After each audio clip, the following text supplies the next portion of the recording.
Have you ever been told you weren't enough? That your dreams were too big or too different? What if I told you the world was waiting for someone like you to show up unapologetically? This is the story of one woman who did just that and changed everything. The music was blaring, the crowd was buzzing, and Ayana Williams stood behind the curtain, one hand clenching the folds of her handmade dress, the other trembling with a mix of nerves and pride. This was her moment, Atlanta's biggest underground fashion showcase. And Ayana, she wasn't backed by a brand or a stylist or a PR team, just raw talent, a borrowed mannequin, and 3 months of sewing through sleepless nights in her studio apartment. Her collection was bold, unapologetic, rooted in African textiles, hand-dyed in rich oranges, deep blues, and striking golds, every stitch telling a story of her ancestors, her identity, her vision. The announcer called her name. The music shifted, and Ayana stepped into the spotlight. Silence. Then, snickers. A whisper from the front row. Is this supposed to be high fashion? Another. Looks like a Wakanda Halloween costume. And then, laughter. Not the nervous kind, the kind that cuts, that strips you bare. Ayana's model kept walking, chin high, but behind the curtain, Ayana's heart crumbled. These weren't critics. They weren't fashion historians.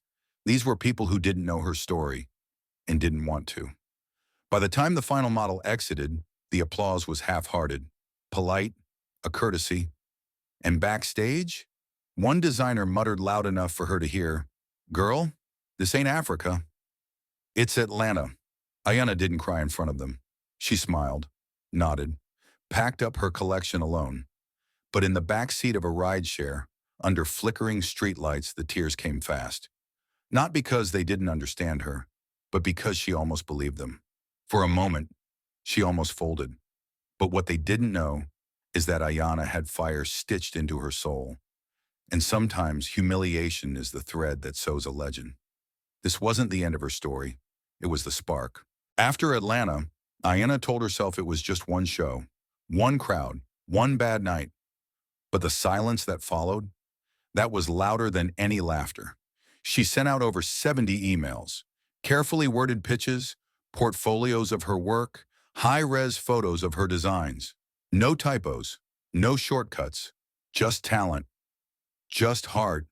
And the responses, if they came at all, were colder than steel. Your aesthetic isn't aligned with our brand. We're currently focused on European trends. You're not quite market ready. One fashion director even told her flat out, "You're not the right kind of black." Ayana didn't scream. She didn't clap back. She just closed her laptop, sat in the dark, and stared at her hands. Hands that had sewn every hem, braided every fabric, hand-painted every print. The same hands that weren't being given a chance to touch a bigger stage. But if there's one thing rejection teaches you, it's how to bet on yourself. So Ayana stopped begging to be let in. Instead, she built her own room. She grabbed her phone, turned her living room into a makeshift photo studio, and started posting her designs herself. No agents, no publicists, no middlemen. Just her, a cracked iPhone, and a message. This is black fashion. This is global. This is mine. Some days the post got 5 likes. Other days, none. But she kept posting, kept creating, because sometimes the world doesn't change with applause. It changes with consistency. And one night, while Ayana sat eating cold rice and reviewing fabric samples she couldn't afford to buy, her phone lit up. A DM, then an email from Milan, a real fashion house with real power. And one sentence changed everything. "We've been watching your work. We'd love to fly you to Milan." Ayana blinked, once, twice, then laughed, softly this time. Not from pain, from knowing that rejection doesn't mean the end. Sometimes it's the redirection that leads to legacy. At first, she thought it was spam, a message in broken English. Subject line, "We are interested in your design." Ayana almost deleted it, but something about the signature, Silvia Moretti, creative director, La Fenice Couture, Milan, made her pause. She Googled, then Googled again. It was real. La Fenice wasn't just any fashion house, it was one of the quiet powerhouses in Milan, known for launching avant-garde talent from places the industry usually overlooked. They'd seen her Instagram, watched her stories, zoomed in on the stitching of her dresses, and now they wanted to fly her out. We love your bold colors, your unapologetic cultural language. We see a future in you, the email read. Ayana stared at the screen. Her hands trembled. She checked her bank account. $38.42. She didn't have a passport, no agent, no suitcase. But she had purpose, and a flight voucher was attached to that email. No catch, no contest, just one chance. She called her best friend and screamed so loud the neighbor banged on the wall. She cried in between laughter. And then she got to work. She expedited her passport, sold two of her favorite pieces to pay for fabric, borrowed luggage, took her only coat, faded but warm, and 3 days later she boarded that plane, alone, but not empty. In her carry-on were 6 designs, each one hand-stitched, each one soaked in struggle, each one a declaration that black fashion was not just a trend, it was a movement. Somewhere over the Atlantic, Ayana looked out the window. The clouds looked soft, the sky looked endless, and for the first time in a long time, so did her future. She whispered to herself, not with fear, but with a quiet fire. Atlanta saw my beginning. Milan will see my becoming. And as the plane descended into a new world, Ayana knew. She wasn't just going to Milan. She was about to make it remember her name. Milan smelled different. Espresso, leather, rain on cobblestone. Ayana stepped out of the airport into a city that pulsed with elegance. People wore art on their backs and confidence in their stride. And she wore a thrifted coat, a heart full of grit, and a head wrap tied by her grandmother's hands. The taxi driver stared in the mirror a little too long. The hotel clerk smiled too tightly. She felt the stares. The unspoken question, what is she doing here? But Ayana kept her chin high, because no one had flown her across the world to shrink. The next morning she entered the showroom. White walls, chrome mannequins, minimalism screaming money. She stood in a room full of fashion's elite, editors, stylists, designers. Fluent in 4 languages, fluent in couture. Ayana felt her breath catch. She was the only black woman in the room. But when they unveiled her designs, the room didn't laugh. They leaned in. One model whispered, "It feels alive." A stylist traced the beaded neckline of her piece and asked, "What story does this tell?" Ayana smiled, voice steady. "This is for the girls in braid shops, the aunties with measuring tape around their necks, the mothers who made Easter dresses out of old curtains. This is for them." The Italians didn't just listen. They nodded. For the first time, Ayana didn't have to explain the worth of her work. She didn't have to dilute her culture to fit into their mold. Her boldness was not only accepted, it was respected. She spent the next 2 days immersed in fabric tests, model fittings, and lighting rehearsals. Her hands moved with precision. Her eyes didn't flinch. Atlanta had tried to bury her in doubt. But Milan was watering her roots, and in 48 hours, she would bloom. Not in the shadows of shame, but in the spotlight of something bigger. The runway was calling, and this time, Ayana was ready to answer. The night before the show, Ayana didn't sleep. The hotel room was quiet, the kind of quiet that made you listen to your own heartbeat. She stood in front of the mirror, staring at herself. The woman in the reflection? She looked like a dreamer, but beneath the surface, Ayana was still that girl from Atlanta. Still the one who wasn't good enough for them. Still the one who almost believed the doubt. She looked at her designs laid out on the bed, 6 pieces, each one a testament to everything she'd fought for. Bold, loud, proud. But were they enough for Milan? The thought gnawed at her. Would they laugh again? Would they see her, or just another exotic designer trying to get noticed? In the silence, Ayana reached for the fabric of the dress she'd spent months perfecting. Each thread had a purpose, each bead a story. She touched the gold thread woven into the hem, woven by hand in the dim light of her apartment back in Atlanta. Every stitch was a promise. She would not let this moment slip away. Ayana picked up the phone, and the only message that mattered blinked back at her. "We believe in you. Tomorrow you'll show them who you are."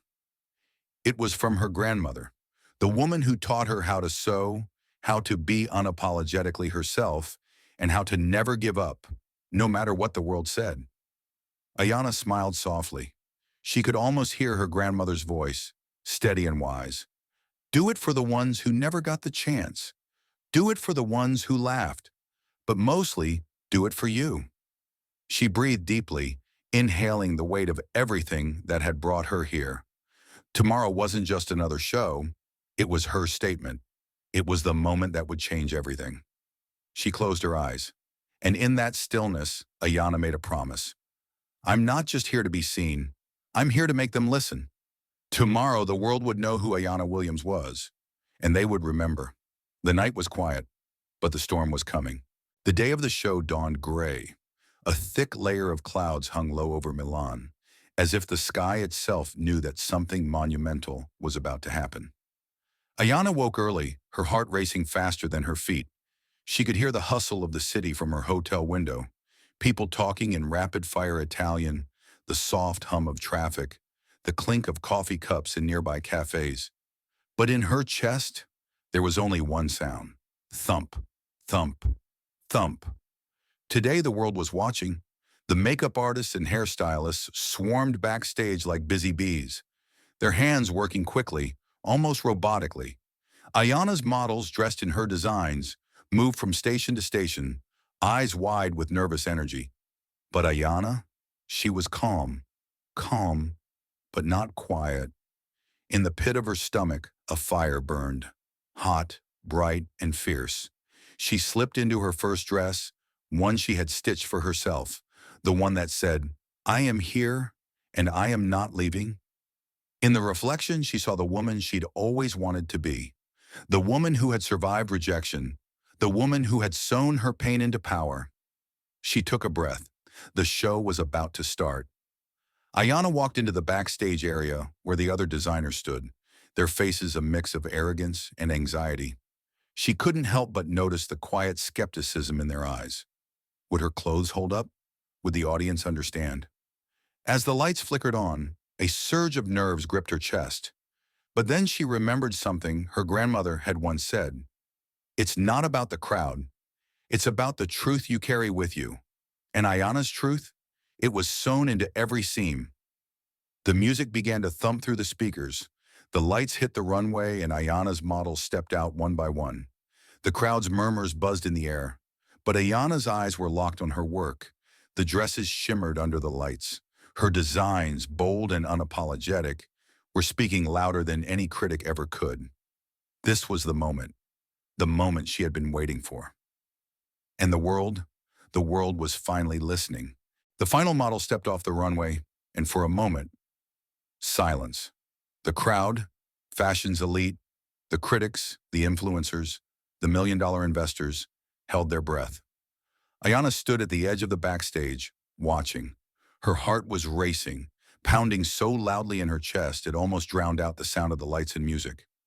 She'd felt it, the shift in the air.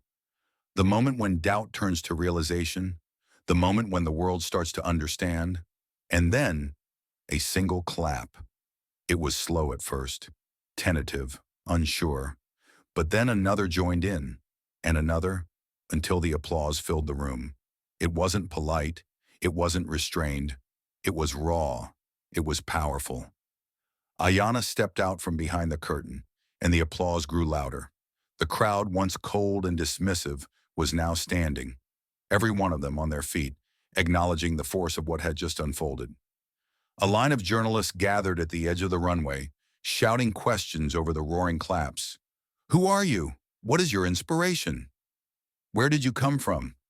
Ayana smiled, feeling the weight of every rejection slip away. She didn't answer them right away. Instead, she let the applause wash over her. Let it become a wave that carried her through all the times she had questioned herself. She took a step forward, her heels clicking confidently against the runway. And then, a figure in the front row stood up. The audience parted, and in the distance, Ayana saw him. Milan's most prominent fashion critic, Silvio Romano was standing, and then in front of everyone, Silvio bowed. Not to the designers who were expected to succeed, but to her, to Ayana Williams, a black designer from Atlanta who had walked into the heart of Milan's fashion world, unapologetically herself, and shown them what true innovation looked like. The room fell into a stunned silence, and then the applause erupted again, this time louder, fiercer, more powerful than before. Ayana stood in the center of it all, breathless, humbled, and, for the first time in her life, truly seen.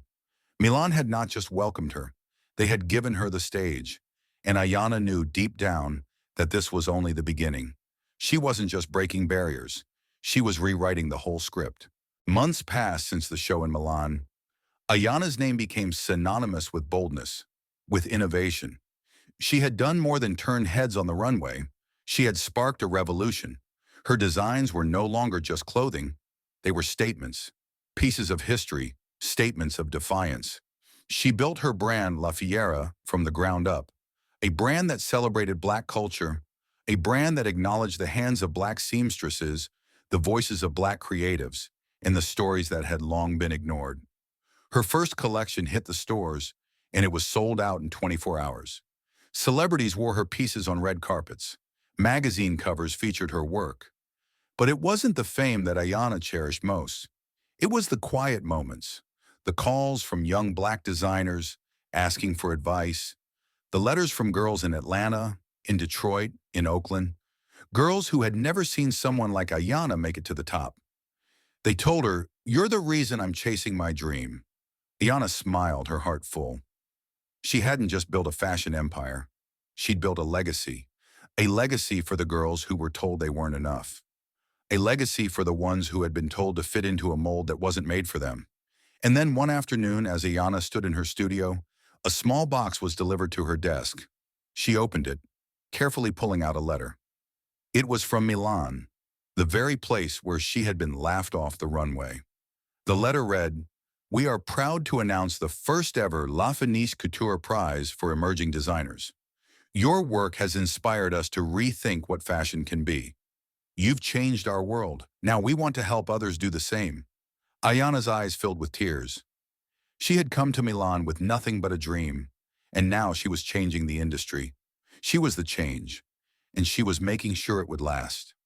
As Ayana stood there, a quiet whisper filled her heart. This is just the beginning. Because legacy wasn't just about what you built. It was about the lives you touched. And Ayana knew, deep down, that her legacy would live on in every seam, in every stitch, and in every girl who dared to dream a little bigger. The world had laughed at her once, but now they stood in awe. Her story was one of resilience, and now it would never be forgotten.